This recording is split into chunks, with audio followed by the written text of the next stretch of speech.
대변인 시절에는 그래도 소통을 자주 왔는데, 그래서 기자님들 자주 뵐 수 있는 기회가 있었는데 22대 국회에 대해서 단독 기자회견 하면서 이런 내용으로 하는 것에 대해서 매우 착잡하네요. 기자회견문을 읽겠습니다. 김건희, 명태균 게이트를 덮기 위한 야당 죽이기 수사입니다. 반드시 무죄를 입증하고 검찰 정권 종식을 위해서 끝까지 싸워나가겠습니다. 더불어민주당 신영대 의원입니다. 검찰이 저를 상대로 구속영장을 청구했습니다. 새만금 수상 태양광 사업의 대가로 뇌물을 받았다는 것과 총선 경선 과정에서 선거법을 위반하며 여론 조작에 관여했다는 것입니다. 분명히 말씀드립니다. 명백한 사실이 아닙니다. 뇌물 수수 건은 진술만 있습니다. 뇌물 사건에 은밀하다는 특성이 있는데 구속된 피의자의 진술을 100% 신뢰할 수 없는데도 불구하고 압박된 진술만으로 결론을 내는 이것은 이치에 맞지 않습니다. 게다가 뇌물을 주면 제가 다 받아야 되는 거지 왜 일부를 남에게 나눠주라고 했겠습니까? 불가능하고 비상식적인 내용을 가지고 검찰은 1억 원 뇌물을 받은 현금을 받은 관계자를 구속시켜 압박하고 수차례 진술 보복을 통해 받아낸 진술만을 인정하고 있습니다. 공직선거법의 경우 30여 군데 압수수색과 저희 주변인들에 대한 20여 명의 소환조사에도 증거는 고사하고 진술조차 없었습니다.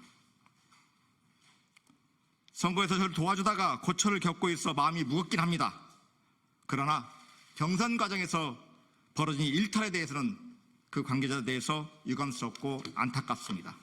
그러나 진술도 없는 상황에서 어떻게든 저를 잡겠다고 하니 아무리 검찰이 막장이라고 해도 이럴 수는 없습니다. 지난 총선을 앞두고 현역 의원이자 지역위원장으로 지역에서 탄탄한 조직관리와 당원 배가 운동을 수년째 해왔고 심지어 지난 21대 총선에서 당선이 처음 되었을 뿐이지 10여 년째 지역을 위해 일할 기회를 받고자 출마를 위해 노력해왔습니다. 기재위 국정감사가 끝난 바로 다음 날인 어제 그리고 지난 8월 20일 검찰에 출석했습니다. 어제는 약 2시간가량 조사를 받았습니다. 그리고 오늘 구속영장이 청구됐습니다. 조서 잉크가 마르기도 전입니다. 이미 답은 정해져 있었던 것입니다. 이제 남은 건 검찰의 답정 기소입니다. 왜 그럴까 생각해봤습니다. 모든 행동에는 이유가 있습니다. 이처럼 비상식적인 검찰 행태는 김건희, 명태균 게이트를 감추기 위한 국면 전환용 표적수사에 불과합니다. 본인들의 무능과 불법을 덮기 위한 야당 죽이기입니다. 북부지검 재정범죄합수단은 문재인 정부의 태양광 수사를 1호 사건으로 내세우며 출범한 조직입니다. 3년이 가까워지도록 재생에너지를 죄악시하며 민주당 죽이기 수사를 했으나 뚜렷한 성과가 없었습니다. 지난 5월 북부지검이 제 군산 지역구 사무실을 압수수색할 당시 영장에는 제 피의 사실이 적혀있지 않았고 압수 대상도 사무실 PC에 불과했습니다. 그런데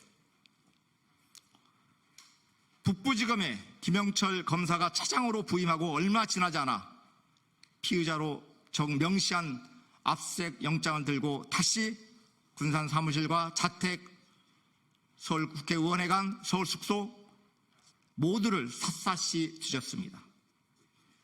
이후 8월 김영철 검사를 대상으로 한 탄핵 청문회일지에 잡히자 북부지검은 저를 소환했습니다. 이재명 대표께서 왜 김영철 검사를 두고 검사인지 깡패인지 알 수 없다고 말씀하셨는지 제가 직접 당해보니 절실히 와닿습니다. 종말이 다가오는 윤석열, 김건희 정권이 발악을 하고 있습니다. 윤석열 검찰 정권은 수적인 검찰을 이용해서 어떻게든 민주당을 분열시키고 모략을 짜고 국민들에게 비리 불법 정당이라는 낙인찍기를 하고 싶은가 봅니다. 그런데 권력자 김건희는 무죄입니다. 야당인 신영대는 유죄입니다. 유전무죄, 무전유죄를 넘어서 유건무죄, 무건유죄인 세상입니다. 저 신영대 떳떳합니다. 민주당의 명예와 저의 명예를 지키기 위해서라도 끝까지 싸워서 무죄를 입증하겠습니다. 그 결과에 대해서 검찰은 책임을 져야 할 것입니다. 검찰 정권 종식을 위해서 맨 앞에서 끝까지 싸워나가겠습니다. 감사합니다.